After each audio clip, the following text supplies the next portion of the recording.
اعوذ باللہ السمیع العلیم من الشیطان اللعین الرجیم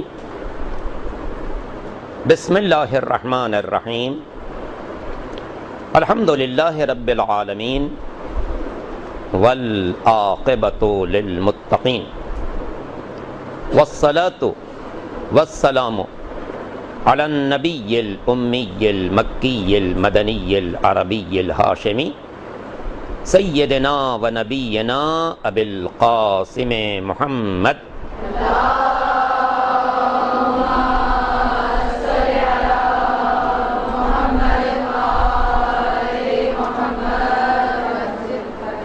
وآلہ الطیبین الطاہرین المعصومین المظلومین الغر المیامین الذین اذهب اللہ عنہم الرجس وطہرہم تطہیرا.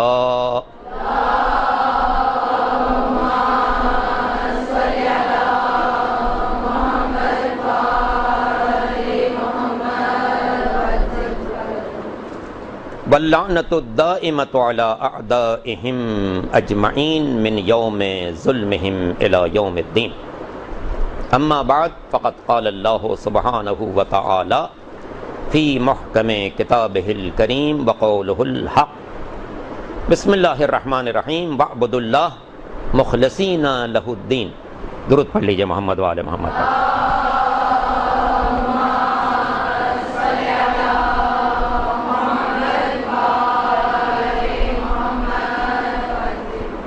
قرآن مجید میں مالک دو جہاں کا ارشاد ہے کہ وَاعْبُدُوا اللَّهَ مُخْلِصِينَ لَهُ الدِّينَ. اللہ کی عبادت کرو دین میں اس کے ساتھ اخلاص رکھتے ہوئے. دو باتیں ہیں، اللہ کی عبادت اور دین میں اخلاص. اخلاص کی قدر و قیمت کا اندازہ اس بات سے لگائیے کہ اگر عام کار خیر ہو اور اس میں اخلاص نہ ہو تو سونا مٹی ہو جاتا ہے، اور عبادت میں اخلاص نہ ہو تو وہ زہر ہے. پہلی بات تو یہ کہ مجھے اس مدرسہ القائم میں آ کے بہت مسرت ہو رہی ہے. ماشاءاللہ کافی بڑی تعداد میں بہنیں یہاں پر موجود ہیں اور درس آل محمد حاصل کر رہی ہیں.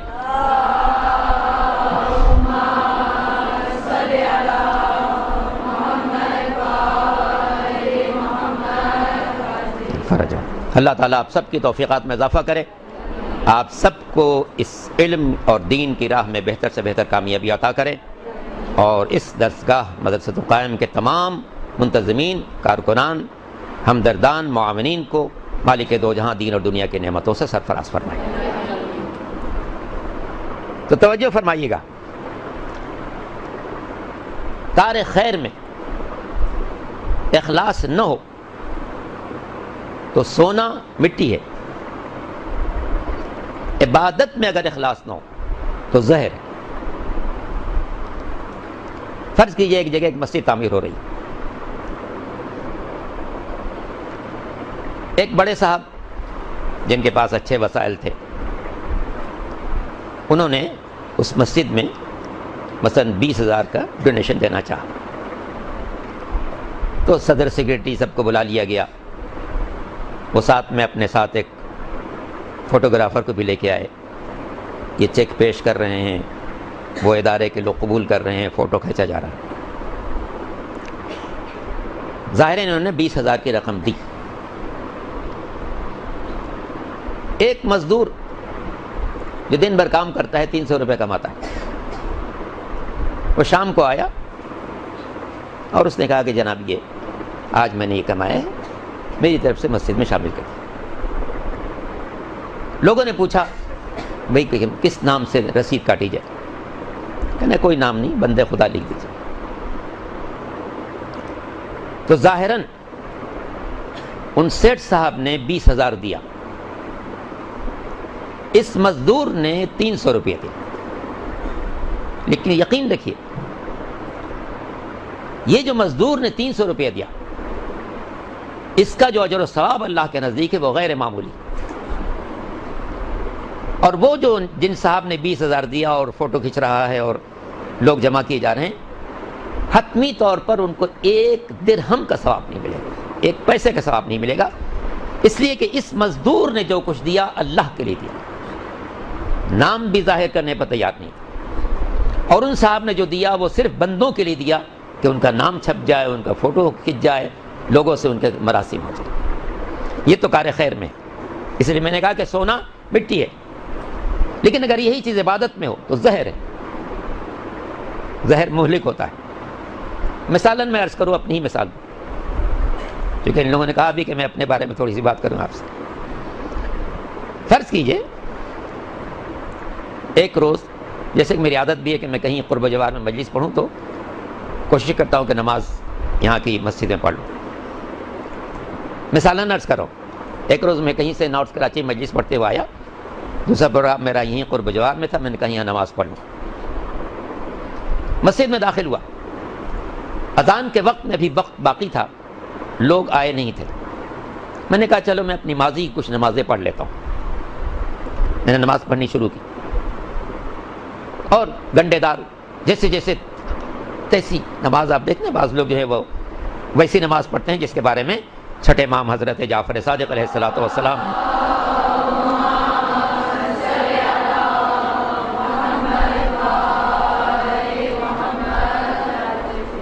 ارشاد فرمایا کہ نقر کنقر الغراب.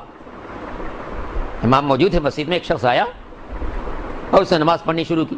ابھی تکبیر کہی تھی کہ بس بسم اللہ سرپٹ پڑھتے ہوئے رکوع میں پہنچا. ابھی رکوع میں پہنچا تھا کہ کھڑا ہوا اور سجدے میں پہنچا اور سجدے سے اٹھا اور دوسرا سجدہ. امام نے خود فرمایا نقر کنقر الغراب. اس نے سجدہ نہیں کیا، زمین پر یوں چونچ ماری ہے جیسے کوا کسی چیز کے لیے چونچ مارتا. اچھا، تو اب چونکہ پبلک نہیں تھی، مسجد خالی تھی، میں جلدی ویسی نماز پڑھ رہا تھا کہ نقر کنقر الغراب، جلدی رکوع بھی سجدہ بھی، بسم اللہ الرحمن الرحیم الحمدللہ رب العالمین الرحمن الرحیم مالک یوم الدین، اس رفتار سے چلتا رہا. کافی نمازیں پڑھ لی میں نے، 2-3 نمازیں پڑھ لی. اتنے میں لوگ آنا شروع ہوئے، کیونکہ نماز کا وقت نزدیک آئے تو لوگ آنا شروع ہوئے. اب جب میں نے محسوس کیا کہ لوگ مسجد میں آ رہے ہیں تو میں اپنے آپ کو میں نے ٹھہرایا. اب میں نے بہت ہی اچھی طرح قیام کیا اور قرات بھی بہت اچھی، بسم اللہ الرحمن الرحیم الحمد للہ رب العالمین. بہت اہتمام سے میں نے قرات کی، بہت اہتمام سے رکوع میں گیا. وہی جو کتابوں میں لکھا ہوا کہ بالکل اس شیپ میں ہونا چاہیے ویسا رکوع کیا. پھر سمع اللہ لمن حمدہ، اللہ اکبر.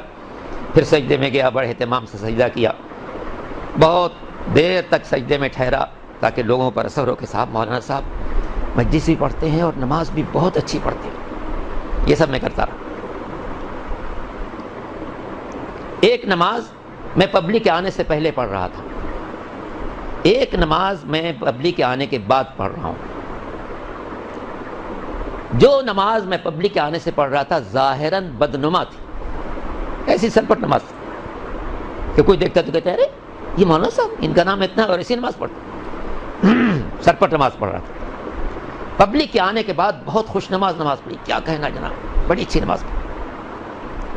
تو پہلے جو نماز پڑھ رہا تھا ظاہراً بدنما تھی، بعد میں جو پڑھی ظاہراً بڑی خوشنما تھی. لیکن یقین رکھیے، ہو سکتا ہے قیامت کے دن جب میں پیش ہوں تو جو نماز میں پبلک کے آنے سے پہلے پڑھ رہا تھا ہو سکتا ہے اس کا کوئی ثواب مل جائے. لیکن یہ جو نماز میں نے پبلک کے آنے کے بعد پڑھی ہے، اس پر نہ صرف یہ کہ مجھے ثواب نہیں ملے گا بلکہ قیامت پیش پر انتہائی سخت میری سزا ہوگی. اور لوگ دیکھیں گے کہ اس بندے کو قیامت میں سزا دی جا رہی ہے. کس بات کی؟ کہ یہ بہت اچھی نماز اس نے پڑھی تھی. مگر سزا کس بات کی ہوگی؟ پہلے جو جیسی بھی پڑھی تھی اللہ کے لیے، وقت تھا تو میں نے کہا اس وقت کا بہترین مصطفی کی نماز پڑھی جائے. تو پہلی جو میں نماز پڑھ رہا تھا وہ جیسی بھی تھی اللہ کے لیے، کوئی اس میں دیکھنے والا نہیں تھا. بعد میں نے جو پڑھی وہ اگرچہ ظاہراً بڑی خوشنما تھی مگر تھی پبلک کے لیے، اور قدرت کا اعلان ہے کہ وَاعْبُدُوا اللَّهَ مُخْلِصِينَ لَهُ الدِّينَ، عبادت صرف وہ ہونی چاہیے جو اللہ کے لیے، جو عبادت اللہ کے لیے نہ ہو، نہ صرف یہ کہ وہ عبادت باطل ہے بلکہ انسان قابل سزا، کہ یہ 2 رکعت نماز جو میرے لیے ہونی چاہیے تھی وہ بھی پبلک کے لیے پڑھتا ہے۔ تو اس لیے یقین مانیے کہ یہی بات میں پھر دہراؤں گا کہ کار خیر میں اگر مسئلہ صرف کار خیر کا ہو، کار خیر میں اخلاص نہ ہو تو سونا مٹی، بے اجر و ثواب، لیکن گناہ بھی نہیں ہے، گناہ بھی نہیں ہے، ٹھیک ہے اپنا پیسہ یہ برباد کر رہا ہے کر دے، لیکن یہی عمل اگر عبادت میں ہو تو نہ صرف یہ کہ عبادت باطل بلکہ قابل سزا، کہ انسان جس کو نماز صرف میری پڑھنی چاہیے تھی وہ بندوں کے لیے پڑھتا۔ اس لیے آپ دیکھیں فقہاء کرام، میرے استاد معظم آیت اللہ العظمیٰ رہبر کبیر انقلابی اسلامی آقا خمینی علیہ اللہ مقامہ کی کتاب ہو، اس میں بھی ہے، ان سے پہلے جو بزرگان مراج تقلید گزرے ہیں، بڑی مفصل کتاب عروۃ الوثقیٰ، آپ واقف ہیں اس کتاب سے، اپنے زمانے کے بہت بڑے مرجع تقلید تھے سید کاظم طباطبائی، انہوں نے لکھا ہے کہ آپ کی نماز میں کہیں بھی ریاکاری شامل ہو جائے وہیں پر نماز باطل ہو جائے۔ اگر میں نے قنوت بہت اچھا پڑھا لیکن نیت یہ تھی کہ پبلک متاثر ہو، ماشاءاللہ کیا قنوت پڑھائی، وہیں نماز باطل ہو۔ رکوع میں ٹھہرا اور اس انداز سے کہ جناب بالکل جو ایکوریٹ لکھا گیا ہے کہ میری کمر بالکل ویسی ہو کہ پانی کا قطرہ ڈال دیا تو گرے نہیں، اسی انداز سے میں ٹھہرا، نیت یہ ہے کہ پبلک دیکھے کہ جناب واہ واہ واہ مولانا صاحب کیا رکوع کیا ہے نا، وہی نماز باطل۔ تو یہ ہمارے بزرگان نے تصریح کی ہے کہ اگر عبادت میں کہیں بھی ریاکاری شامل ہو جائے، میں وضو کر رہا ہوں، نیت یہ ہو کہ لوگ دیکھیں کہ صاحب کتنا اچھا وضو کرتے ہیں، میں نماز پڑھ رہا ہوں، لوگ کہیں کہ صاحب سبحان اللہ کیسے نماز پڑھ رہا ہوں، میں مجلس پڑھ رہا ہوں، لوگ کہیں سبحان اللہ کیسے مجلس پڑھ رہا ہوں۔ جس عمل میں بھی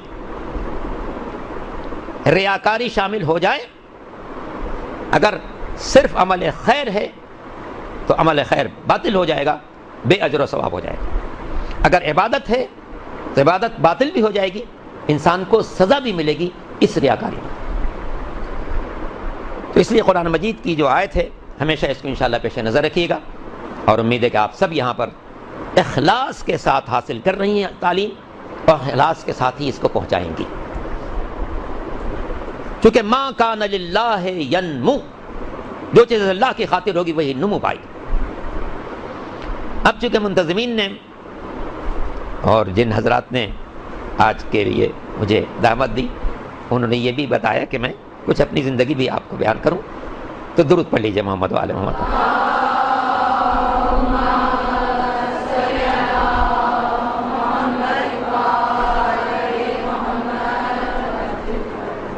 انسان کو پہلے تو اللہ کا شکر ادا کرنا چاہیے کہ اس نے اسے انسان بنایا، دوسرے مسلمان بنایا، تیسرے شیعہ گھرانے میں پیدا کیا۔ یہ سب تو ہم لوگوں کا مشترکہ شکر ہے اللہ کی بارگاہ میں۔ اس کے ساتھ اللہ کا احسان مجھ پر یہ بھی رہا کہ مجھے اس نے ایک ایسے خاندان میں پیدا کیا کہ جو نسلن در نسلن سب عالم دین تھے۔ میرے والد، میرے دادا، میرے پردادا، میرے والد کے 4 بھائی، چاروں عالم دین، میرے دادا عالم دین، میرے نانا عالم دین، میرے نانا کے والد عالم دین۔ ہم لوگ 3 بھائی تھے، ایک ہندوستان میں رہ کے مولانا نصیر محمد باقر صاحب، وہ بھی عالم دین یہاں، میرے بڑے بھائی جو یہاں تھے مولانا آغا جعفر صاحب، ہم لوگ 3 بھائی تھے، اللہ نے تینوں کو اسی راستے پر رکھا۔ اور پھر مجھے اللہ نے ایک ہی بیٹا دیا ہے، وہ بھی علم دین حاصل کر رہا ہے، دعا فرمائے کہ وہ بھی مستقبل میں امام زمانہ کے خادموں میں شامل ہو۔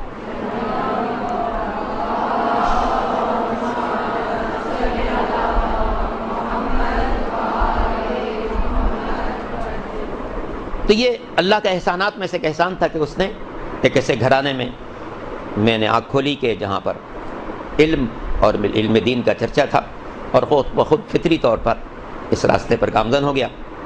دنیاوی تعلیم بھی میں نے حاصل کی، میٹرک کیا، انٹر کیا، بی اے کیا، ایم اے کیا، لیکن یہ سب ضمنی تعلیم تھی، ساتھ میں دینی تعلیم کے ساتھ ساتھ میں اس کو حاصل کرتا رہا۔ اور اللہ کا احسان رہا کہ میں نے یہیں پر کراچی یونیورسٹی سے ایم اے کیا، تو اس میں بھی گولڈ میڈلسٹ تھا میں، اور پورے یونیورسٹی میں سب سے ہائیسٹ نمبر میرا تھا۔ دینی تعلیم میں بھی اللہ کا احسان رہا۔ سب سے پہلے میں نے بنیادی تعلیم اپنے والد مولانا سید علی حیدر صاحب اعلیٰ مقامات سے حاصل کی، اور اس کے بعد میں سلطان المدارس لکھنؤ میں داخل ہوا، اور وہاں جو اللہ کے احسان سے میرے اساتذہ تھے وہ بہت ہی لائق فائق اور متقی پرہیزگار تھے، اور قدرت کا انعام کہ جو میں نے پہلی کلاس میں وہاں پر امتحان دیا تو مجھے 98% نمبر ملے، اور الحمدللہ اس کے بعد پھر سلسلہ چلتا رہا۔ لکھنؤ سے میں کراچی آیا، کراچی کی جامعہ امامیہ میں تحصیل علم میں مصروف تھا۔ اب بات لطیفے کے طور پر بھی کہہ سکتا ہوں اور قدرت کے انعام کے طور پر بھی کہ جس وقت میں جامعہ ناظمیہ میں جامعہ امامیہ میں جو ناظم آباد میں پڑھ رہا تھا، تو ایک وقت آیا کہ اس جامعہ کے پرنسپل اور میں دونوں پنجاب بورڈ کے امتحان مولوی فاضل میں شریک ہوئے۔ پنجاب کا بورڈ کا ہی مولوی فاضل کا امتحان بڑا اہم ہوتا ہے، اور اس کے ذریعے سے بہت سی ملازمتیں بھی لوگوں کو اسکولوں میں ملتی ہیں، کالجوں میں ملتی ہیں۔ تو مولوی فاضل کا امتحان دینے کے لیے میں بھی اور اس جامعہ امامیہ کے اس وقت جو پرنسپل تھے وہ بھی دونوں شریک ہوئے، دونوں امتحان میں بیٹھے۔ ڈی جے سائنس کالج جو بنس روڈ پر ہے وہاں سینٹر پڑا، اور دونوں نے امتحان دیا۔ قدرت کا انعام کہ جو ہمارے جامعہ امامیہ کے اس وقت کے پرنسپل تھے ان کی سیکنڈ کلاس آئی، اور میں جو طالب علم تھا مجھے اللہ نے انعام دیا کہ پورے بورڈ میں سب سے اعلیٰ نمبر میرا تھا۔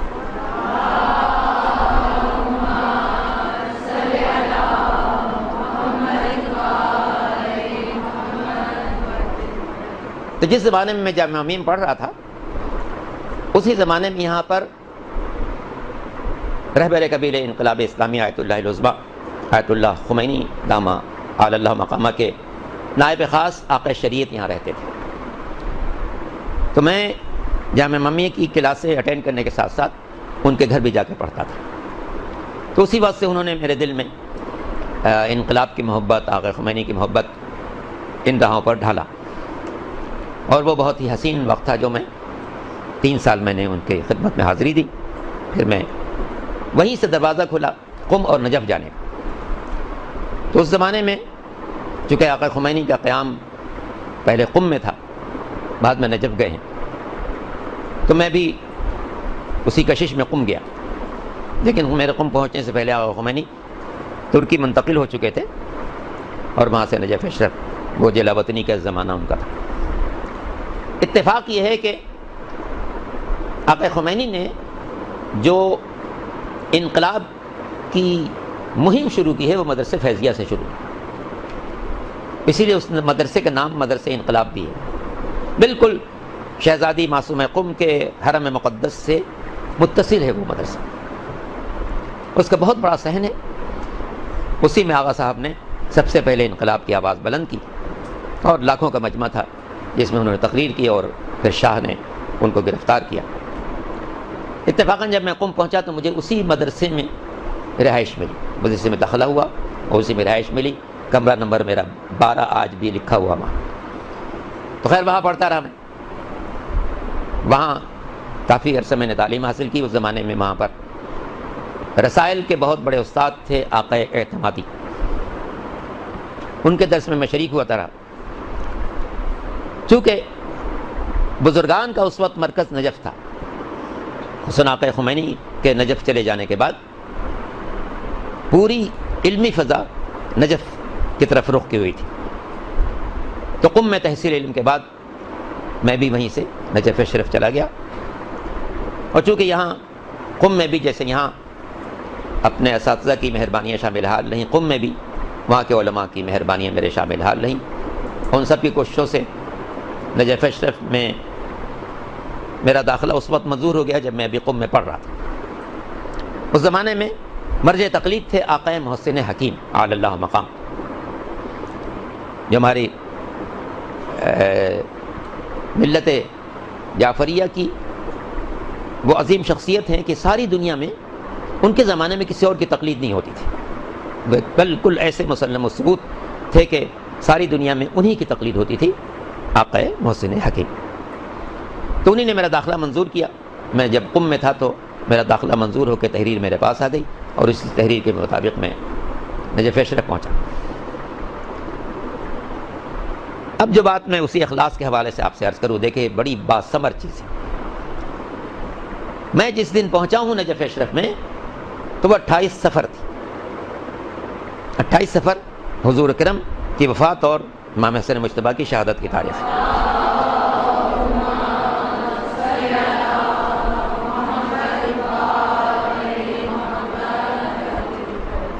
تو 28 صفر کو نجف میں مخصوصی ہوتی ہے۔ مخصوصی کا مطلب کیا ہے کہ امام کی خاص زیارتیں کچھ دنوں میں ہیں۔ مثلا امام حسین السلام کی 5 مخصوصیاں ہیں جن میں لوگ سارے عراق سے آتے ہیں شہر میں۔ پہلی رجب، 15 رجب، تیسری شعبان، 15ویں شعبان، عرفہ، 9ویں ذی الحجہ، اور سب سے بڑی زیارت ان کی جو ہے وہ زیارت اربعین، جس کی خاص ہدایات ہیں۔ تو امیر المومنین کی مخصوصی جو ہے وہ 28 صفر کو تھی، کیونکہ لوگ پرسادہ آئے تھے امیر المومنین کو، پیغمبر کا بھی اور ان کے فرزند کا بھی۔ میرا پہلا دن تھا اس شہر میں۔ تو جب شہر میں داخل ہوا تو میری تمنا تھی کہ میں سب سے پہلے زیارت کے لیے جاؤں۔ مولا کے روضے پر گیا، سامان کسی کے یہاں رکھ دیا، کسی جاننے والے کے یہاں، اور خود روضے میں چلا گیا۔ روضے میں جانے کے بعد میں نے زیارت کے بعد مولا کی ذریع پڑھ کے صرف ایک جملہ کہا۔ میں نے کہا دیکھیے میں آپ کا بیٹا بھی ہوں اور آپ کا غلام بھی ہوں، آپ کے شہر میں آیا ہوں تحصیل علم کے لیے، آپ یہاں مجھے معزز طریقے سے رکھیں تو یہ آپ کی مرضی ہے، میں کسی سے کچھ نہیں کہوں گا۔ بس یہ کہہ کے میں چلا آیا۔ تو جو میں نے عرصہ وہاں گزارا ہے، تقریباً سمجھیے 68 سے 76 تک، یہ تقریباً 8 سال کا وقفہ ہوتا ہے۔ جو میں نے درخواست کی تھی مولا سے، اس کی قبولیت مجھے ہر لمحہ محسوس ہو۔ شہر میں اجنبی، پہلا دن ہے میرا نجف اشرف میں، کسی سے بھی شناسائی نہیں ہے، مگر چونکہ میں نے مولا سے یہ خطاب کیا تھا اور گزارش کی تھی کہ اس شہر میں میں آپ کا بیٹا بھی غلام بھی ہو، مجھے معزز رکھنا آپ کے ذمہ۔ محرم سے نکلا تو ہندوستان کے ایک بہت ہی معزز عالم دین جو میرے والد سے باخبر تھے، ان کی خدمات سے باخبر تھے، حرم سے نکلا ہوں اور مجھے دروازے پہ مل گئے اور لپٹ گئے۔ کبھی انہوں نے مجھے دیکھا ہوگا، لپٹ گئے، کہنے کب آئے؟ میں نے کبھی آیا ہوں، کہیں سامان رکھا ہے، زیارت کے لیے آیا۔ کہنے بس اب آپ میرے ساتھ چلیں۔ میں نے کہاں چلوں گا؟ کہنے آپ میرے گھر چلیں۔ میں نے کہا نہیں، میں نے اپنا سامان کہیں رکھا ہے۔ کہنے سامان کہیں نہیں جائے گا، آپ میرے گھر چلیں۔ خیر وہ گھر لے گئے، بہترین ضیافت کی، پرتکلف اہتمام کیا اور بہترین کھانا کھلایا۔ اب اس کے بعد غور کیجئے مولا نے کیسے کیسے لاج رکھی۔ یہ بات اس لیے عرض کر رہا ہوں کہ آپ جس کام میں بھی اللہ کو ضامن بنائے، رسول کو مخاطب کریں، ائمہ طاہرین سے کہیں، وہ یقیناً پورا ہو، یقیناً پورا ہو، بشرطے کہ آپ پورے اعتماد کے ساتھ کہ یہ لوگ کام کر سکتے ہیں، یہ کریں۔ تو اب یہ اس کا پہلا نمونہ یہ سامنے آیا۔ اب اس کے بعد ظاہر ہے کہ میں شہر میں آیا ہوں، اجنبی ہوں، ابھی کوئی مدرسہ نہیں ہے، کوئی جگہ نہیں ہے، ٹھہرنے کی جگہ نہیں ہے، داخلہ نہیں ہوا ہے سوائے اس پرچی کے جو آغا صاحب کے میرے پاس ہے۔ اس زمانے میں ہندوستان پاکستان کے جو طلبہ نجف اشرف پہنچتے تھے، ان کے معاملات کے انچارج تھے مولانا سید صادق علی شاہ صاحب، بہت بزرگ عالم دین ہیں۔ میرا خیال ہے اس وقت ان کی عمر 90 سال سے زیادہ ہوگی، دبئی میں مقیم ہیں اپنی بیٹی کے پاس۔ اب ظاہر ایک بیچارے بہت بیمار ہیں، لیٹے رہتے ہیں، لیکن وہاں ایک زمانے میں بڑی مرجع شخصیت تھی. تو نجف میں سارے ہندوستانی پاکستانی طالب علموں کے معاملات کے انچارج وہ تھے، وہی آغا صاحب کی خدمت میں لوگوں کو پیش کرتے تھے، اور اس کے بعد آغا صاحب کے فرمان کے مطابق ان کے سارے امور درست ہوتے تھے. درس بھی طے ہوتا تھا، جگہ بھی طے ہوتی تھی، باقی معاملات بھی جو قانونی ہیں وہ سب طے ہوتے تھے. تب وہ اگلا دن تھا، شاید یہ تیسرا دن ہوگا، مولانا صادق علی شہاب صاحب مجھے لے کر آقا محسن حکیم کے پاس گئے. ظاہر ہے کہ مرجع وقت بھی تھے، سارے احکام انہی کے چلتے تھے، مدرسے کے سلسلے میں انہی کا حکم چلتا تھا. جو قانونی کارروائیاں ہیں اقامے وغیرہ کی، اس میں بھی انہی کا حکم چلتا تھا. تو صادق علی شاہ صاحب مجھے لے کر گئے آقا محسن حکیم کے پاس. ظاہر ہے دس بوسی کے بعد میں بیٹھا مزاج کرسی کی. اتفاق یہ ہے کہ آغا صاحب کے پاس ایک خط انگلش میں آیا ہوا تھا. اسی دن پہنچا تھا، یہ ایک دن پہلے پہنچا تھا. عام طور پر طالب علم جو تھے وہاں پر وہ انگلش پڑھے ہوئے نہیں ہوتے تھے. تو آقا محسن حکیم نے صادق علی شاہ صاحب سے کہا کہ یہ خط انگلش میں یہ پڑھ کے سنا دیں گے؟ تو انہوں نے کہا کہ ہاں یہ پڑھ کے سنا دیں. تو خط انہوں نے مجھے دیا. میں نے خط کا، انگلش میں خط تھا، اس کا ترجمہ بجائے اردو میں کرنے کے کہ صادق علی شاہ صاحب اردو میں سنیں اور پھر وہ انگلش میں عربی میں ٹرانسفر کریں، میں نے ڈائریکٹ اس کا ترجمہ عربی میں کر کے آقا صاحب کو سنا دیا.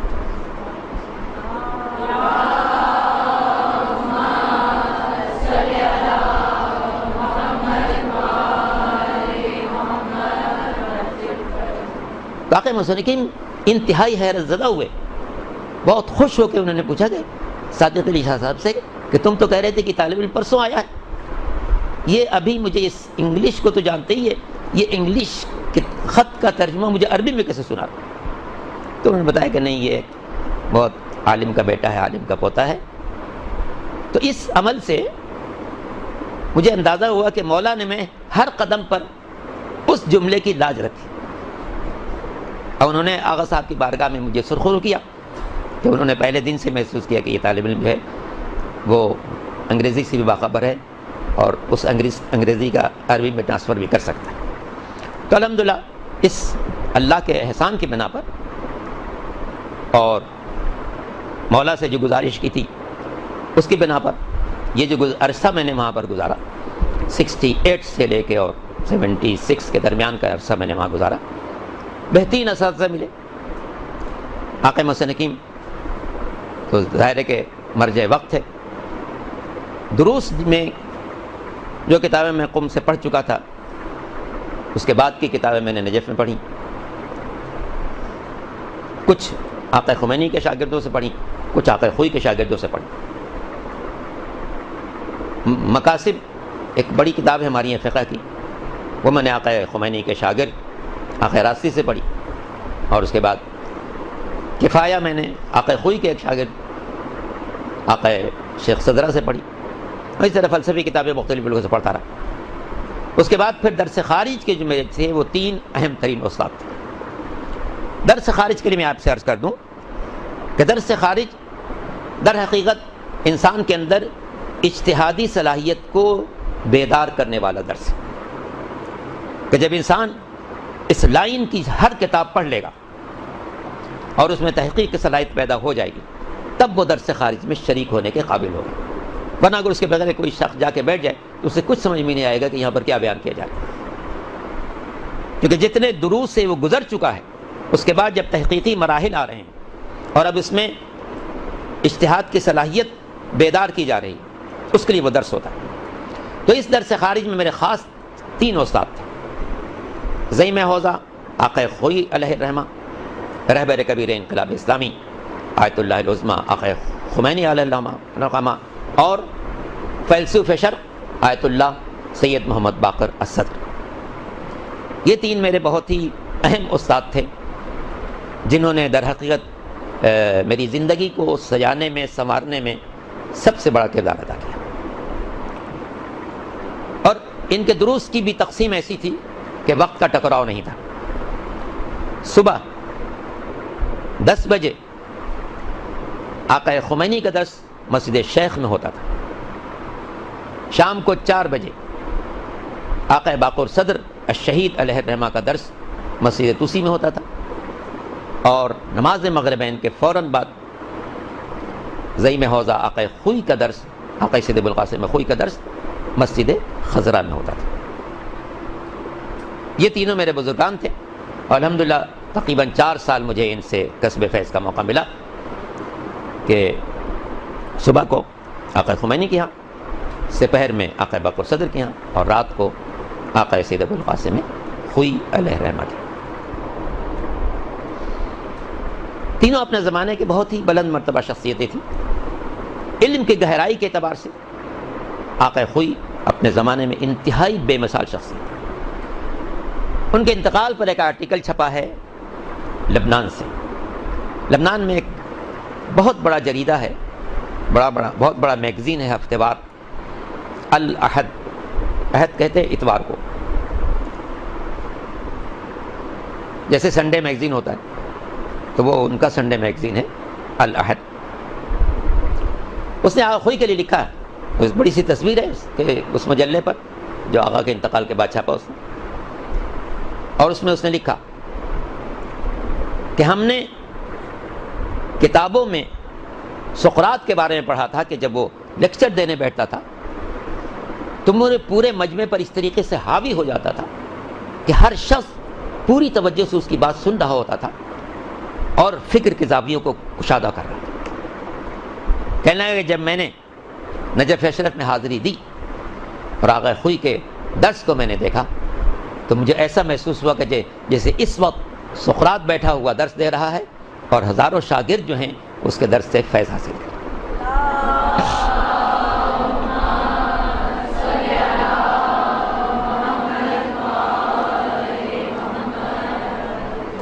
اسی طرح سے آقا خمینی علی اللہ مقامہ ایک انتہائی بلند شخصیت تھے علمی اعتبار سے۔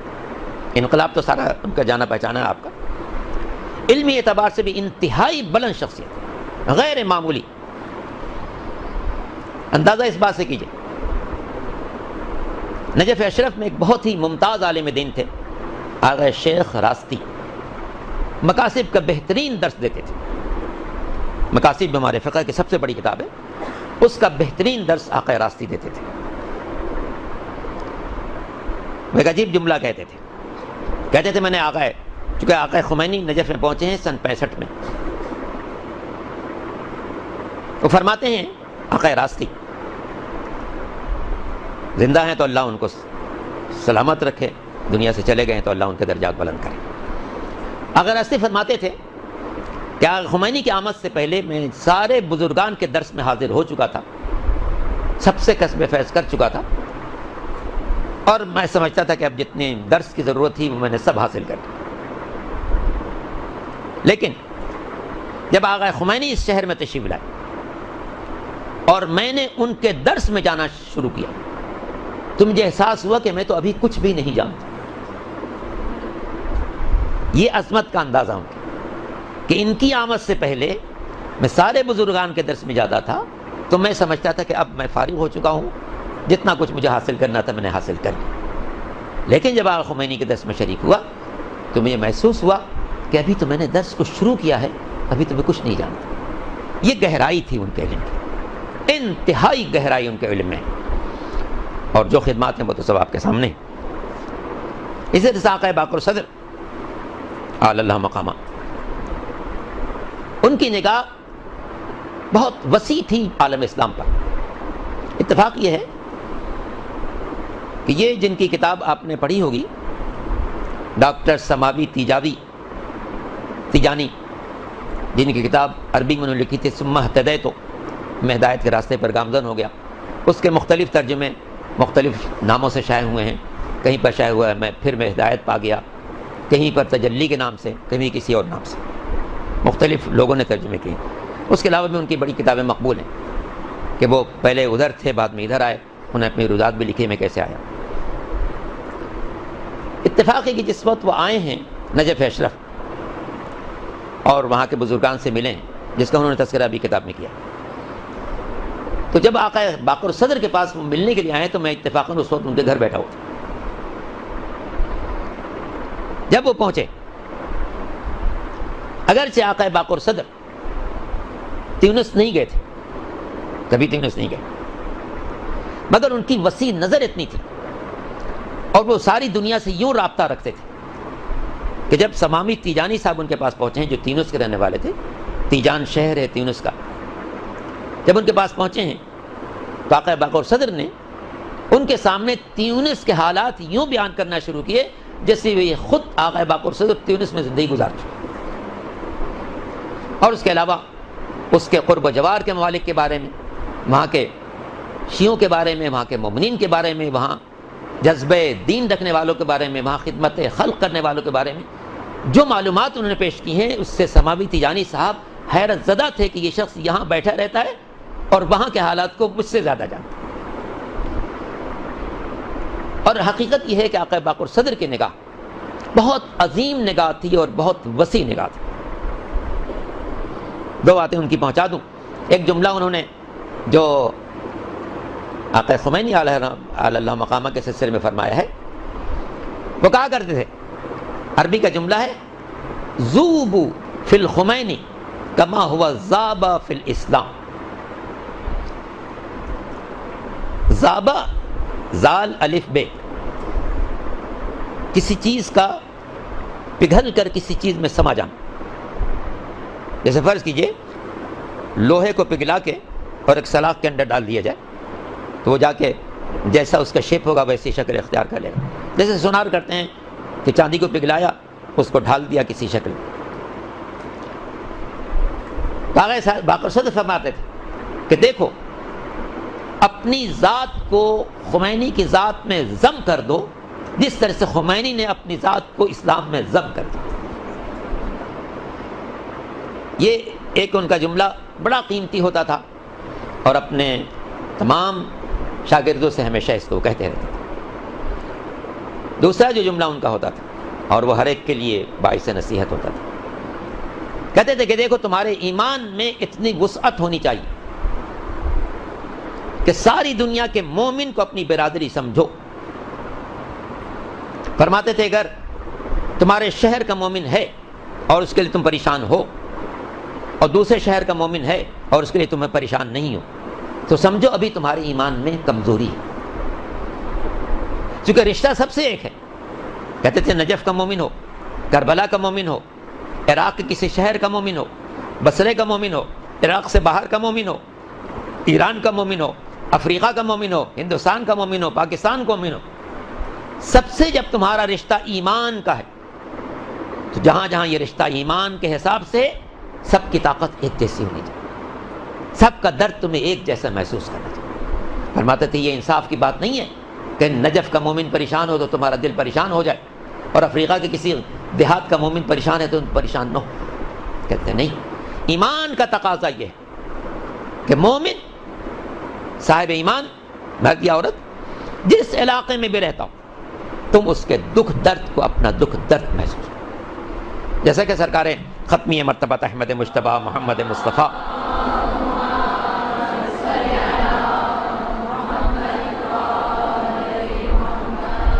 صلی اللہ علیہ وسلم کا بہت مشہور ارشاد بھی ہے، صاحب آپ کا جانا پہچانا بھی ہے کہ من اصبح ولم یہتم بامور المسلمین فلیس بمسلم۔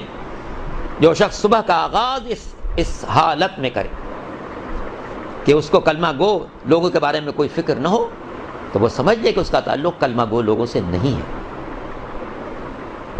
وہ سطح نظر ہونی چاہیے۔ انسان جو ہے وہ ہر مومن کو صرف ایمان کے رشتے سے تولے،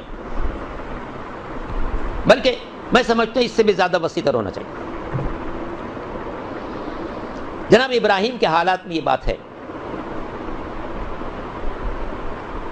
کہ انہوں نے قدرت سے درخواست کی تھی، پالنے والے مجھے دکھا دے دنیا میں کیا ہو رہا ہے۔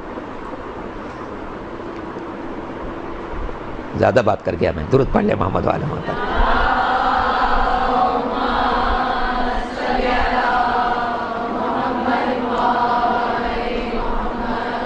جناب ابراہیم نے درخواست کی، پالنے والے مجھے دکھا دے دنیا میں کیا ہو رہا ہے۔ فرمایا کہ ابراہیم تم برداشت نہیں کر سکو. جب اصرار کیا تو قدرت نے حجابات کھول دی. حجابات کھول دیے تو دنیا میں جہاں جہاں مجرمین جرائم میں مصروف تھے وہ سب نظر آنے. بعض جگہوں پر جناب ابراہیم کو اتنا صدمہ ہوا کسی سنگین جرم کو دیکھے کہا پالنے والے اس کو تو ختم کر دیں. 2-3 آدمیوں کے لیے ایسے انہوں نے کہا کوئی قاتل تھا, کوئی کچھ تھا, کوئی جواری تھا, کوئی شرابی تھا, وغیرہ وغیرہ. کہا پالنے والے یہ تو ختم ہو جائے تو اچھا ہے, خواہ مخواہ یہ اپنی زندگی جہنم بنا رہا. جب 2-3 دفعہ انہوں نے کہا, قدرت کی طرف سے جواب آیا کہ ابراہیم جو تم نے کہا میں پورا کر دوں گا, لیکن تم یہ اس لیے کر رہے ہو کہ تم نے ان کو نہیں پیدا کیا. میں نے ان کو پیدا کیا ہے, میں پالتا ہوں, ان کی گالیاں بھی سنتا ہوں, لیکن ان کے جرائم کو بھی برداشت کرتا ہوں کیونکہ میں نے پیدا کیا. آپ دیکھیں قرآن نے اس کو کیا کہا. سورہ مبارکہ البقرہ کی آیت نمبر 177, لیس البر ان تولوا وجوہکم قبل المشرق والمغرب ولکن البر من آمن باللہ والیوم الآخر. نیکی صرف یہ نہیں ہے کہ تمہارا رخ مشرق کی طرف ہو یا مغرب کی طرف. ظاہر ہے کہ جو انسان خانہ کعبہ سے مغرب کی طرف رہتا ہے اس کا سجدہ مشرق کی طرف ہوگا. جس انسان کا قیام خانہ کعبہ سے مشرق کی طرف ہے, سجدے کے بعد اس کا رخ مغرب کی طرف ہوگا, جیسے ہم لوگ ہیں. قرآن کہتا ہے کہ نیکی صرف یہ نہیں کہ تمہارا رخ مشرق کی طرف ہے یا مغرب کی طرف. حد بندیاں نہیں ہیں, بلکہ وَلَٰكِنَّ الْبِرَّ مَنْ آمَنَ بِاللَّهِ وَالْيَوْمِ الْآخِرِ. نگاہ قدرت میں نیک انسان وہی ہے کہ جو اللہ پر ایمان رکھتا ہے, فرشتوں پر ایمان رکھتا ہے, رسولوں پر ایمان رکھتا ہے, اللہ کے نمائندوں پر ایمان رکھتا ہے, قیامت کے دن پر ایمان رکھتا ہے. تو یہ فقرہ خود اس بات کی نشاندہی کر رہا ہے کہ ہمیں مشرق و مغرب کی حدود میں محدود نہیں ہونا, بلکہ ہمیں ایک بات پیش نظر رکھنی ہے کہ کون ایمان کی منزل میں ہمارا ساتھی ہے. ایمان کے سلسلے میں جو میرا ساتھ دے رہا ہے وہ چاہے مشرق میں رہتا ہو تو میرا بھائی ہے, مغرب میں رہتا ہو تو میرا بھائی. تو یہ وسعت نظر خاص طور سے اگر کلمہ گو لوگوں میں پیدا ہو جائے تو دنیا سے دہشت گردی کا بھی خاتمہ ہو جائے, بدامنی کا بھی خاتمہ ہو جائے, لوگ ایک دوسرے کو پہچاننے لگیں, حق کا, ان کے حق کا ادراک کرنے لگیں. مولا کائنات امیر المومنین علی بن ابی طالب علیہ الصلوۃ والسلام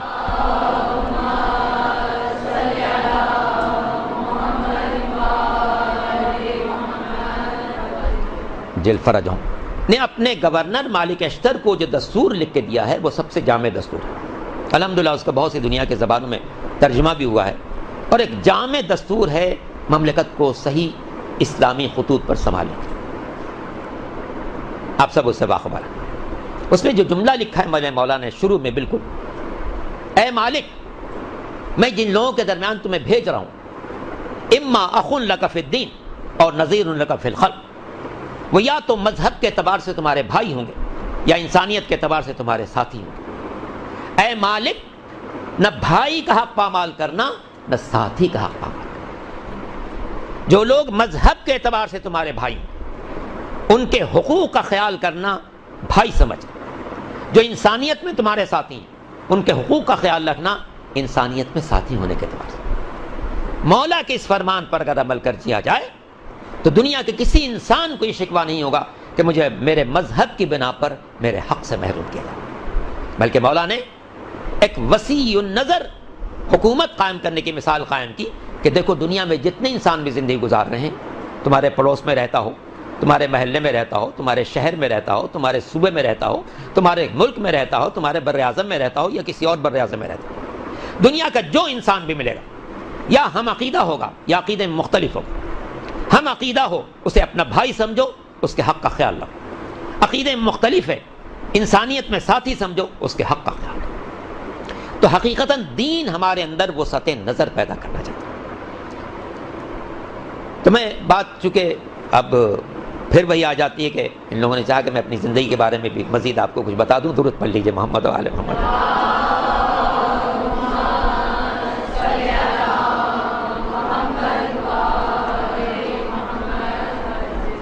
فرج ہوں.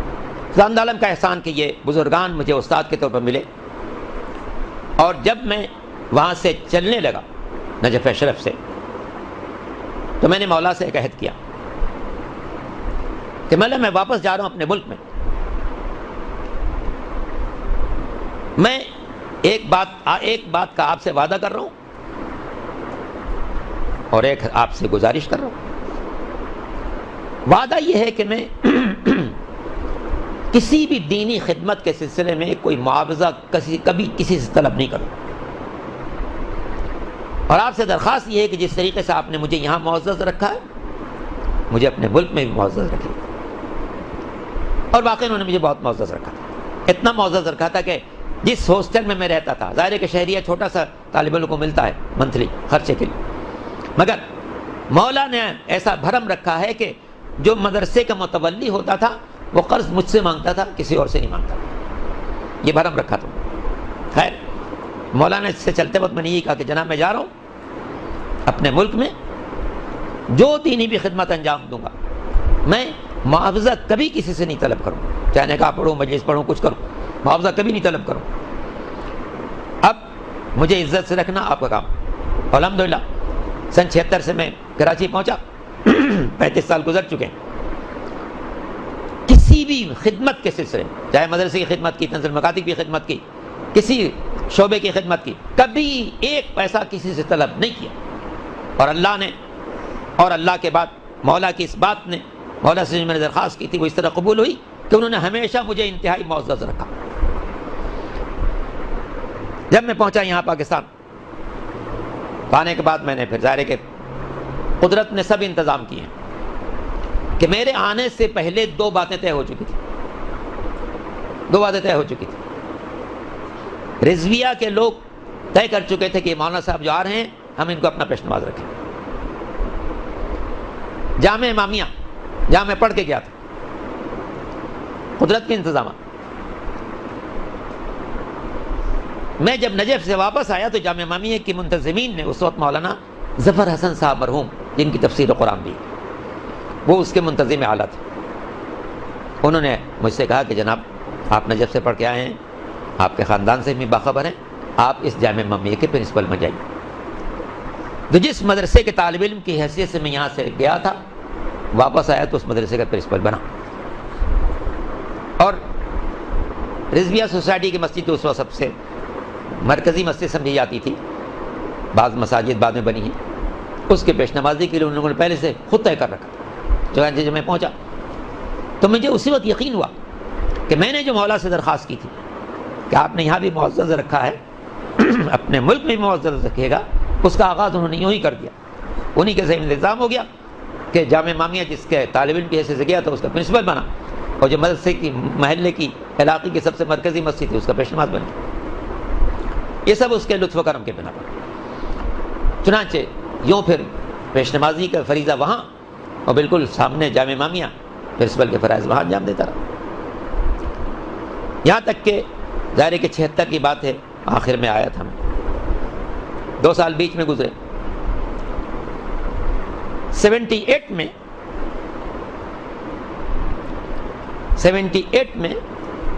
اس وقت کا جو صدر تھا جنرل ضیاء الحق، جس نے بہت سارے خراب بیج اس ملک میں ڈال دیے، دہشت گردی، لسانیت، فرقہ واریت، زیادہ اسی کی پروان چڑھائی۔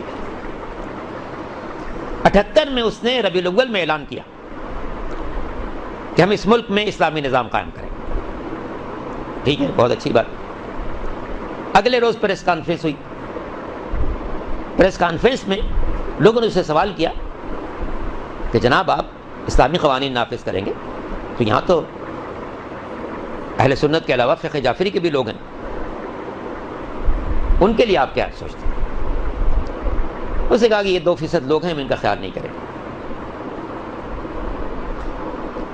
اس زمانے میں اسلامی نظریاتی کونسل میں ہمارے رکن تھے علامہ مفتی جعفر حسین صاحب علی اللہ مقام۔ لوگوں نے جا کے ان سے درخواست کی جناب صریحاً ایک تو یہ ہمیں 2% بیان کیا گیا، جبکہ ہم یہاں پر 20 سے 25% کے درمیان۔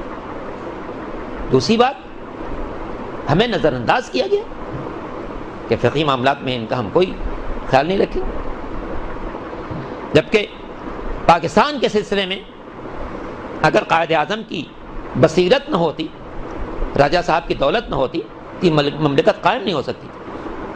قائد اعظم بھی شیعہ اور راجہ صاحب محمود آباد بھی شیعہ، اور ابھی قائد اعظم کی برسی کی مجلس میں نے پڑھی بھی ہے خراسان، اور ہر سال انشاءاللہ پڑھوں گا جب تک زندہ ہوں۔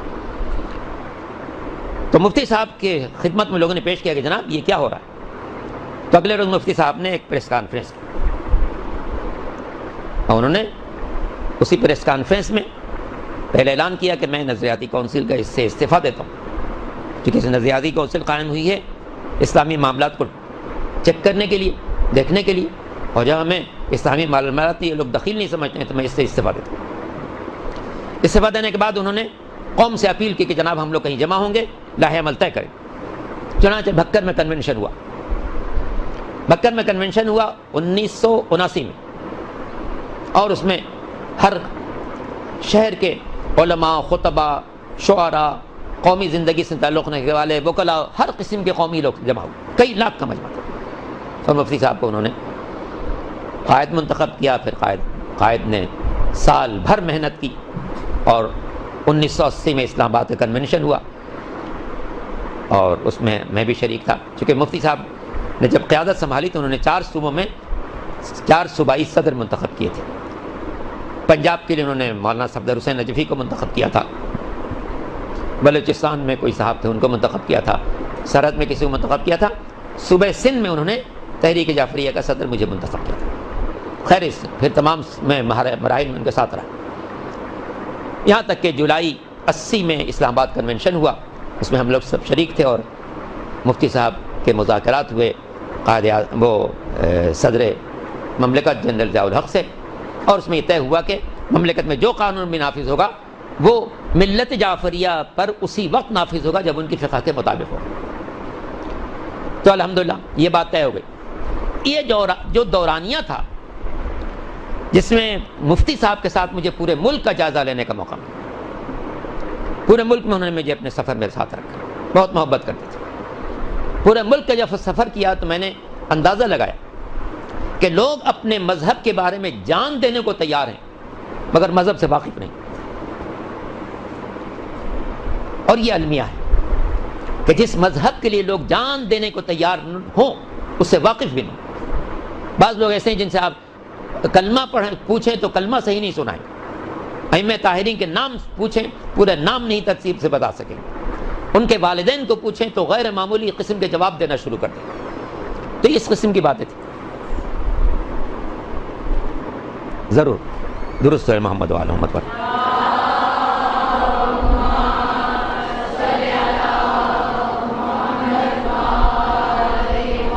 جہاں چونکہ کل امام رضا علیہ السلام کی ولادت باسعادت کی تاریخ ہے،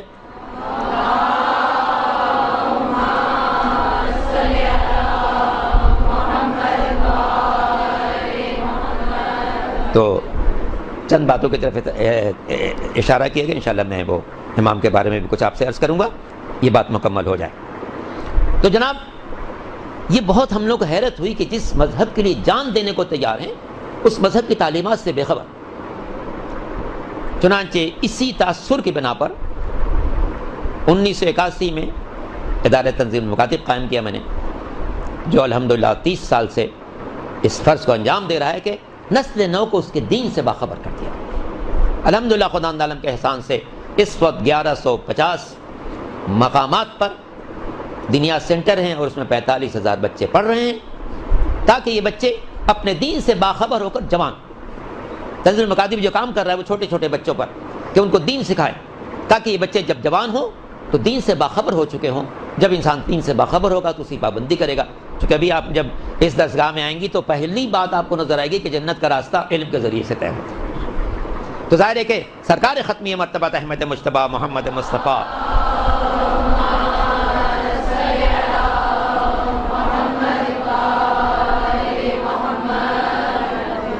کا ارشاد گرامی بھی ہے کہ ماں باپ کی طرف سے اولاد کے لیے بہترین تحفہ اس کی دینی تربیت ہے، اور یہ الحمدللہ اس ادارے کے جو منتظمین ہیں یہ بہت بڑی خدمت انجام دے رہے ہیں کہ انہوں نے ایک ایسا عمدہ پلیٹ فارم مہیا کیا ہے جہاں پر آپ لوگ سکون کے ساتھ بہترین تعلیم حاصل کریں، اور مستقبل میں امام کی تعلیمات کو ان کے چاہنے والوں تک پہنچانے کا ذریعہ بنیں۔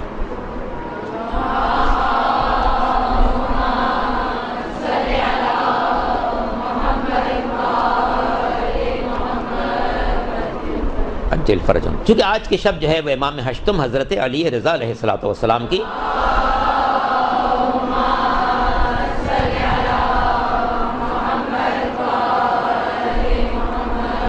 ولادت باسعادت کی شب ہے، جس کی سب سے پہلے میں آپ تمام حضرات کو مبارکباد پیش کرتا ہوں، اپنی ساری بہنوں کو، بچیوں کو، کہ اللہ تعالیٰ اس یوم مسعود کو، اس ولادت باسعادت کو آپ سب کے لیے باعث برکت قرار دے، اور آپ سب کو انشاءاللہ مشہد مقدس کی زیارت نصیب فرمائے۔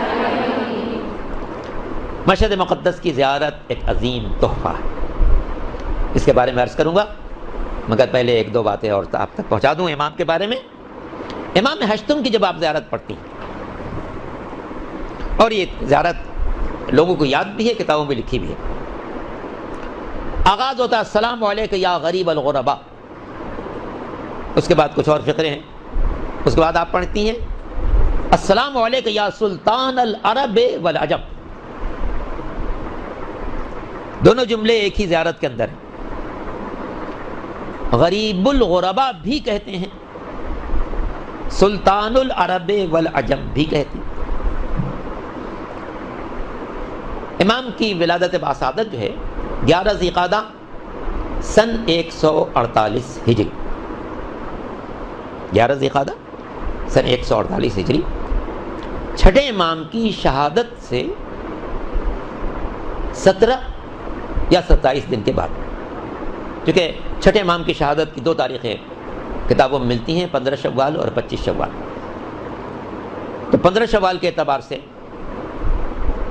تقریباً 26 دن بنتے ہیں، اور 25 شوال کی روایت کے اعتبار سے تقریباً 16 دن بنتے ہیں، تو 16 یا 26 دن کا وقفہ ہے 8ویں امام کی شہادت اور وہ چھٹے امام کی شہادت اور 8ویں امام کی ولادت کے درمیان۔ منتہی الاعمال جو شیخ عباس قمی کی ترتیب زیادہ بہت اچھی کتاب ہے، چادہ معصومین کے حالات زندگی انہوں نے بڑے اہتمام سے لکھے ہیں، شیخ عباس قمی جن کی مفاتیح ہے انہی کی کتاب ہے منتہی الاعمال، جس میں چادہ معصومین کے حالات بہت ہی اہتمام کے ساتھ انہوں نے لکھے۔ اس کتاب میں بہت تفصیلی حالات ہیں امام کے، اس میں ایک فقرہ انہوں نے لکھا ہے کہ امام ہشتم کے لیے چھٹے امام تمنا کرتے تھے کاش میں اس بچے کی آمد کے موقع پر دنیا میں موجود ہو جا جسے اللہ نے عالم آل محمد قرار دیا۔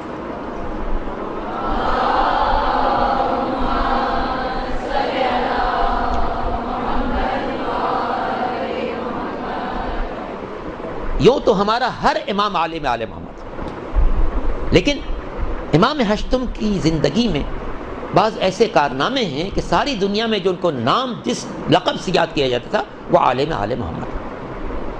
انشاءاللہ آپ لوگ مطالعہ کیجئے گا ان کتابوں کا جس میں امام کے ان مناظروں کا تذکرہ، کچھ مناظرے آپ کے عیسائیوں سے ہیں، کچھ مناظرے یہودیوں سے ہیں، کچھ مناظرے پارسیوں سے ہیں، کچھ مناظرے مجوسیوں سے ہیں، کچھ مناظرے دہریوں سے ہیں۔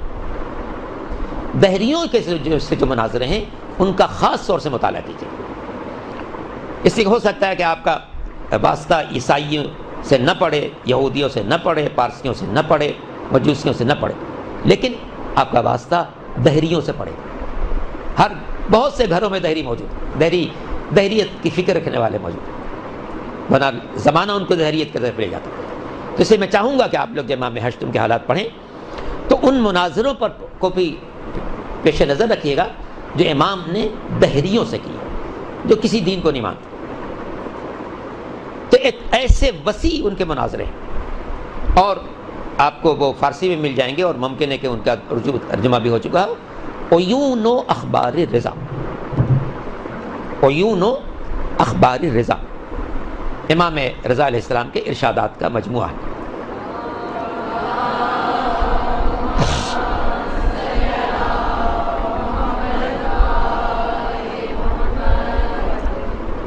علی جیل فرج ہو، تو ان مناظروں کا مطالعہ آپ کے لیے بہت ہی مفید ثابت ہوگا۔ ویسے سب کو مطالعہ کیجیے گا، یہودیت کے سے مقابلہ ہے، عیسائیت سے ہے، مجوسیت سے ہے، پارسیت سے، لیکن خاص طور سے ظاہریت کے جو مناظرے ہیں ان پر آپ زیادہ توجہ دیجیے گا، فوکس کیجیے گا، تاکہ مستقبل میں جب آپ کو ایسے افکار نظر آئیں گے آپ ان کا مقابلہ کر سکیں۔ تو ان مناظروں کی بنا پر اور ہر مناظرے میں بہترین شاندار کامیابی کے بنا پر امام کو ساری دنیا میں اس زمانے میں عالم آل محمد کے نام سے یاد کیا جاتا تھا۔ تو چھٹے امام تمنا کرتے تھے کہ کاش میں اس وقت موجود ہوتا۔ اس تمنا کے لفظ سے ظاہر ہے کہ ان کو پتا تھا کہ میں ابھی شہید ہونے والا ہوں اور میرے شہید ہونے کے بعد یہ بچہ دنیا میں آئے گا۔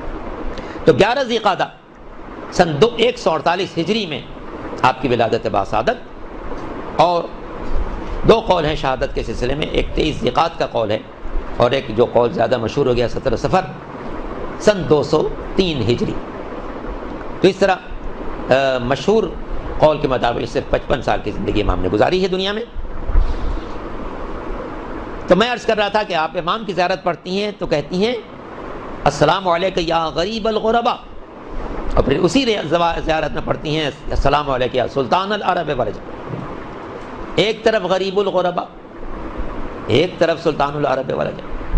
بہت سے رضوی سادات جو ہیں جب کبھی فخر کرنا چاہتے ہیں تو کہتے ہیں جناب ہم سلطان العرب والعجم کے اولاد ہیں، اور جب انکساری کرنا چاہتے ہیں تو کہتے ہیں ہم تو غریب الغرباء کی اولاد ہیں۔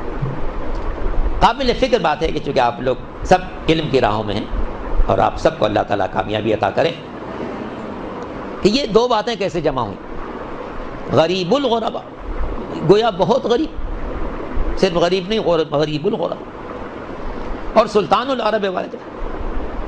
عرب اور عجم دنیا کے یہ دو ہی حصے ہیں، جو عربی بولتے ہیں وہ عربی ہیں، عرب ہیں، باقی ساری دنیا عجم ہے، ہم سب عجم ہیں، یعنی عرب کے علاوہ جن کی مادری زبان عرب نہ ہو وہ سب عجم۔ تو یہ جو جملہ پڑھا جاتا ہے کہ آپ بادشاہ ہیں عرب و عجم کے، یعنی ساری دنیا کی جتنی مخلوقات ہیں، جتنے انسان ہیں، سب کے آپ بادشاہ ہیں اور کوئی شک نہیں۔ لیکن یہ دو باتیں جمع کیسے ہوئیں؟ غریب الغرباء، غریبوں کے بھی غریب، اور سلطان العرب والعجم، عرب و عجم ثانی دنیا کے بادشاہ۔ یہ کیسے ہو سکتا ہے کہ انتہائی غریب اور انتہائی بادشاہ؟ لیکن اصل بات کیا ہے؟ اصل بات یہ کہ یہاں پر جو غریب کا لفظ ہے وہ اردو والا غریب نہیں ہے، عربی والا غریب۔ اردو میں غریب اسے کہتے ہیں جس کے پاس پیسے نہ ہو، عربی میں غریب اسے کہتے ہیں جو اپنے وطن سے دور ہو، اپنے وطن سے دور ہو۔ اس لیے آپ کو دو اماموں کی زیارت کے میں غریب کا لفظ ملے گا، ایک امام حسین علیہ السلام کی زیارت کے سلسلے میں،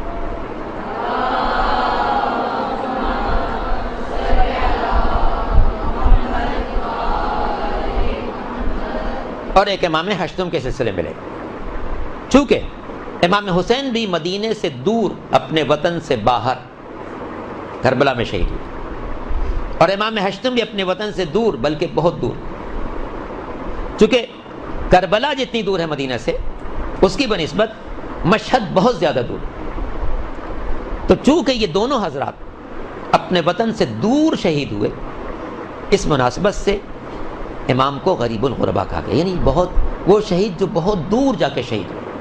تو آپ غریب بھی ہیں ان معنوں میں کہ اپنے وطن سے دور شہید ہوئے، اور سلطان العرب والعجم بھی ہیں اس لیے کہ آپ کی شاہی دنیا کے ہر انسان کے لیے، ہر صاحب ایمان کے لیے۔ دوسری بات جو میں آپ تک پہنچانا چاہتا ہوں اور شاید اسی پر اختتام کلام، وہ ہے امام ہشتم کی زیارت۔ یوں تو چار معصومین میں سے ہر ایک کی زیارت کا اہم ثواب ہے، مفاتی میں بھی آپ دیکھیں گے سب کی زیارتیں ہیں، شروع کے حصے میں سب کے لیے درود ہیں مختلف ایام کے لحاظ سے، جمعے کو کس کس کو درود پڑھنا ہے، ہفتے کو کس کے نام کا درود پڑھنا ہے، اتوار کو کس کے نام کا درود پڑھنا ہے، یہ سب ایک ترتیب آپ کو مل جائے گی، مفاتی میں شروع مل جائے گی۔ زیارت ہر امام کی، مگر 3 زیارتیں ہم لوگ خاص طور پر نماز کے بعد ہی پڑھتے ہیں، امام حسین کی زیارت، امام رضا کی زیارت، اور امام زمانہ عجل اللہ تعالیٰ فرجہ۔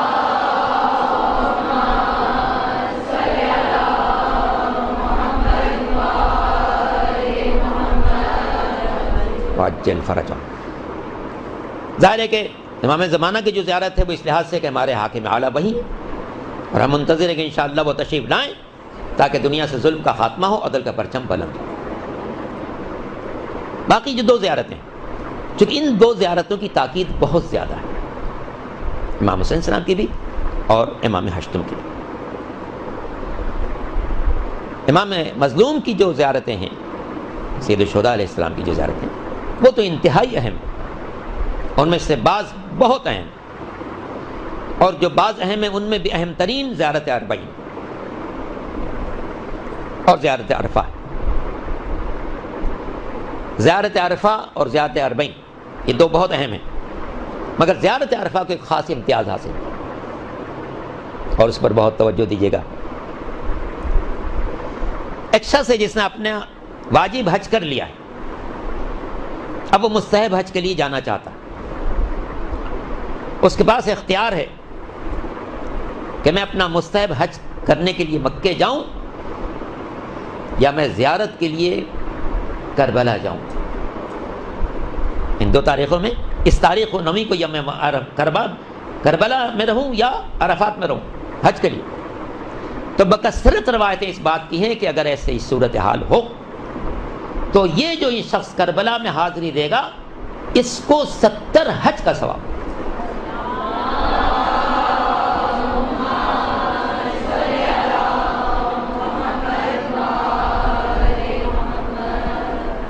اور اس کی وجہ بھی واضح ہے، اس لیے کہ آج دین کا جتنا چراغ روشن ہے وہ سرکار سید الشہداء کی قربانی کی بنا پر سے۔ یہ مسجدوں سے اذانیں، قرآن کی تلاوت، کعبے کا طواف، حج، نماز، جو کچھ باقی ہے سرکار سید الشہداء کی بنا پر باقی۔ امام حسین جو نکلے تھے اس لیے کہ نانا کا دین مٹایا جا رہا تھا، ضرورت تھی کہ اپنا خون دے کر اس دین کو زندگی عطا کرے۔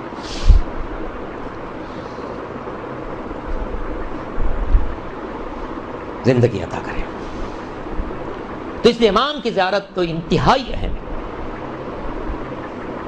آقا محسن حکیم علیہ الرحمہ جو اپنے زمانے کے بہت بلند مرتبہ مجتہد تھے، ان کی فقہ کی کتاب بھی مستمسک العروۃ الوثقی، بڑی جامع تحقیقی کتاب، انہوں نے لکھا ہے کہ امام حسین کی زیارت کے لیے تاکید ائمہ طاہرین کی طرف سے اتنی زیادہ ہے کہ یہ بحد وجوب، واجب نہیں ہے لیکن بحد وجوب، اور بہت ہی غیر معمولی۔ دنیا کے جن مقامات پر انسان کی دعا کے قبول ہونے کی ضمانت لی گئی ہے ان میں امام مظلوم کے روضے کے اندر ان کے گنبد کے نیچے کھڑے ہو کے دعا۔ اور میں نے پچھلے دنوں میں ایک کتاب میں پڑھ رہا تھا کہ امام مظلوم نے جو قربانی دی ہے اس کے اللہ نے ان کو بہت سے تحفے دیے ہیں۔ ایک تحفہ تو یہی ہے کہ دنیا کا کوئی ایسا انسان نہیں ہے جس کے سامنے آپ کربلا کی داستان بیان کریں اور اس کی آنکھیں ڈبڈبا نہ جائیں۔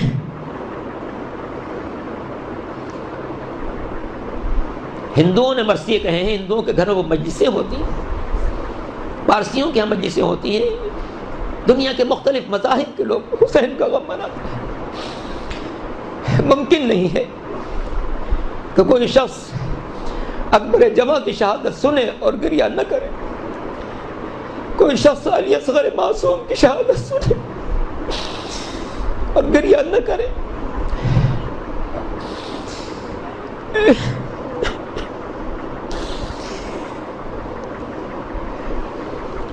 کیسا وہ وقت ہوگا جب امام کے ہاتھوں میں 6 مہینے کا بچہ ہوگا،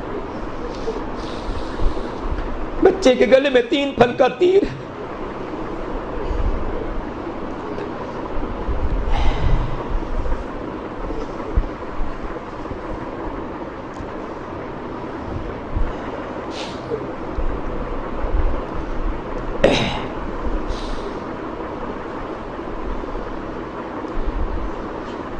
تو 14 معصومین میں سے سب سے اہم زیارت تو سرکار سید الشہداء کی، اور ہونی بھی چاہیے، ہونی بھی چاہیے۔ اللہ اکبر۔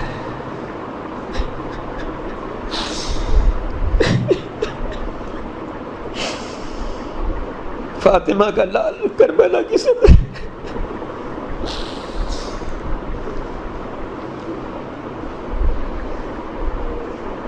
جسے ماں نے چکی پیس پیس کر وہ دنیا والوں سے فرما رہا تھا کہ میرا یہ بچہ بے قصور سے تھوڑا سا پانی میں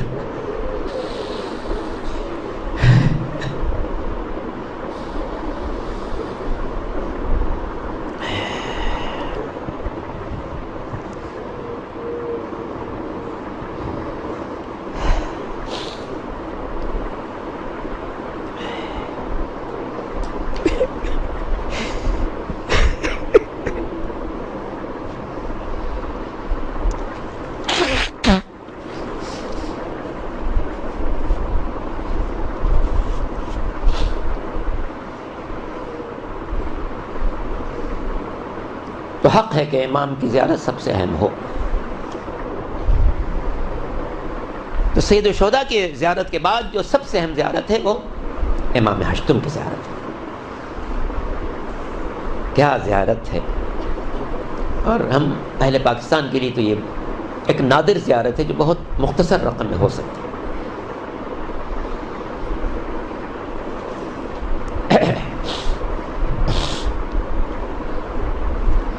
امام رضا علیہ السلام کی زیارت کے سلسلے میں یہ فقرہ آپ تک پہنچا دوں اور بات تمام. امام نے فرمایا کہ جو شخص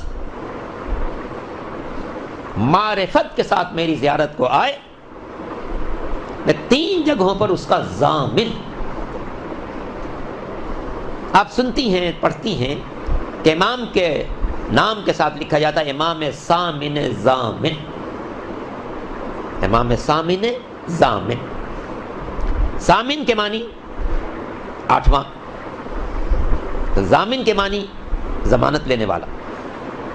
تو یہ ہم قافیہ تو ہیں دونوں لفظ ضامن ضامن, لیکن یہ جو ہم کہتے ہیں کہ امام سامن ضامن, یہ صرف قافیہ کے طور پر نہیں کہتے, بلکہ امام ہشتم نے ایک ضمانت لی. امام نے فرمایا کہ جو شخص معرفت کے ساتھ میری زیارت کو آئے, میں 3 جگہوں پر اس کی ضمانت لیتا ہوں. موت سے پہلے راحت نصیب ہوگی, موت کے بعد مغفرت نصیب ہوگی, روز قیامت میری شفاعت نصیب. اور آپ دیکھیں, چونکہ امام ہشتم نے ائمہ طاہرین میں صرف امام ہشتم نے یہ ضمانت لی ہے کہ جو شخص میری ضمانت کو آئے گا, میری زیارت کو آئے گا, میں 3 جگہوں پر اس کا ضامن. ایک, موت سے پہلے راحت نصیب ہوگی, موت کے بعد مغفرت نصیب ہوگی, قیامت میں شفاعت نصیب ہوگی. چونکہ امام نے ضمانت دی تھی, اللہ نے ایک عجیب انتظام کیا کہ دنیا میں صرف 2 حرم ہیں جو کسی وقت بند نہیں ہوتے. ایک اللہ کا گھر خانہ کعبہ, سال کے 12 مہینوں میں, مہینے کے 30 دنوں میں, دن اور رات کے 24 گھنٹے میں کسی وقت یہ حرم بند نہیں ہوتا. اس کے علاوہ ہر حرم بند ہو جاتا ہے. مدینے کا حرم بند ہو جائے گا, کربلا کا حرم بند ہو جائے گا, کربلا میں دونوں حرم بند ہو جائیں گے, نجف میں مولا کا حرم بند ہو جائے گا, کاظمین کا حرم بند ہو جائے گا, سابیرہ کا حرم بند ہو جائے گا, شہزادی ثانیہ زہرا کا حرم بند ہو جائے گا, معصوم قم کا حرم بند ہو جائے گا رات کے کچھ حصے میں. لیکن یہ 2 حرم کبھی بند نہیں ہوتے. مکے میں خانہ خدا اللہ کا حرم, اور مشہد میں امام ہشتم کا حرم, یہ کبھی بند نہیں ہوتا. شاید اس کا راز یہ, ایک تو اللہ کا حرم کبھی نہیں بند ہوتا تاکہ کوئی گنہگار اپنے گناہوں کی مغفرت کے لیے جس وقت حاضری دینا چاہے حاضری دے سکے. ایسا نہ ہو کہ وہ رات کو اپنے گھر سے نکلے اور وہ پہنچ نہ سکے اور مغفرت کے لیے اللہ سے درخواست نہ کر سکے. چونکہ غلاف کعبہ کو ہاتھ میں تھام کر مغفرت کی جو دعا ہے وہ کبھی رد نہیں ہو سکتی. اور دوسرے, امام ہشتم کا حرم کبھی بند نہیں ہوتا. کہیں ایسا نہ ہو کہ میرا کوئی زائر رات کے کسی حصے میں یہاں پہنچے, کسی مشکل میں گرفتار ہو, کسی پریشانی میں ہو, اس کے لیے سفر مشکل ہو, اس کے لیے اپنے گھر سے آنا مشکل ہو.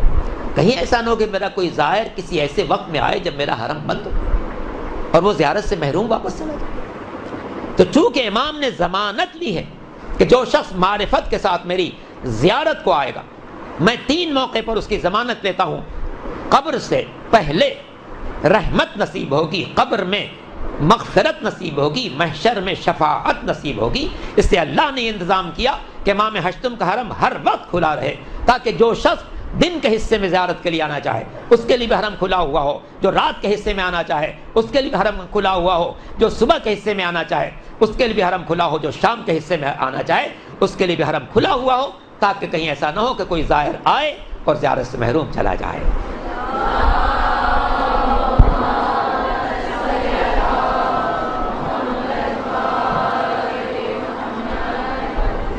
عجل فرجہم۔ آئیے سب مل کر دعا کرتے ہیں، الہی و سیدی و مولائی بحق محمد وانت المحمود وبحق علی وانت الاعلی وبحق فاطمہ وانت فاطر السماوات والارض وبحق الحسن وانت المحسن وبحق الحسین وانت قدیم الاحسان وبحق الائمۃ المعصومین من ذریۃ الحسین علیہ السلام۔ پالنے والی یہ تمام بہنیں جو یہاں پر موجود ہیں اور جس درسگاہ سے دینی تعلیم حاصل کر رہی ہیں، ان سب کو کامیابی عطا فرما، ان سب کا مستقبل روشن قرار دے، ان سب کو دین سمجھنے اور اس کو بندگان خدا تک پہنچانے کی سعادت عطا فرما۔ میرے مالک جب امام تشریف لائیں تو امام کے لشکر کے سپاہیوں میں ہم سب کو شمار فرما، روئے زمین پر امن و امان قائم فرما۔ قائم آل محمد کے نام سے جو یہ مدرسہ قائم ہے، اس مدرسے کو مزید ترقی اور کامیابی عطا فرما۔ اس مدرسے کے انتظامی امور کو جو لوگ بھی انجام دے رہے ہیں ان کی توفیقات میں اضافہ فرما، انہیں دین اور دنیا کی نعمتوں سے سرفراز فرما۔ میرے مالک تمام حاضرین کے دلوں میں جو تمنائیں ہیں وہ سب پوری فرما۔ میرے مالک تو سب کے دلوں سے باخبر، تجھے ائمہ طاہرین کا واسطہ اور خاص طور سے امام ہشتم کا واسطہ ہے جن کی آج کی شب ولادت باسعادت کی شب ہوگی۔ میرے مالک امام ہشتم کا واسطہ، ان کے آباء و اجداد کا واسطہ، ان کے اولاد طاہرین کا واسطہ، تمام حاضرین کو فردن فردن ان کی جملہ حاجات میں کامیابی عطا فرما۔ بیماروں کو شفائے کامل عطا فرما، جو کسی قسم کی پریشانی میں ان کی پریشانی دور فرما۔ شہر کراچی سے بدامنی کا خاتمہ فرما، ہماری مملکت سے دہشت گردی کا خاتمہ فرما، جو طاقت دہشت گردی پھیلاتی ان کے قوتوں کو شل فرما، ان کے ارادوں کو ناکام فرما۔ ہم سب کو اس دنیا میں رہتے ہوئے سرکار سید الشہداء کی زیارت نصیب فرما اور روز قیامت ان کی شفاعت نصیب فرما۔ ربنا تقبل منا انک انت السمیع العلیم، ان اللہ وملائکتہ یصلون علی النبی یا ایھا الذین آمنوا صلوا علیہ وسلموا تسلیما۔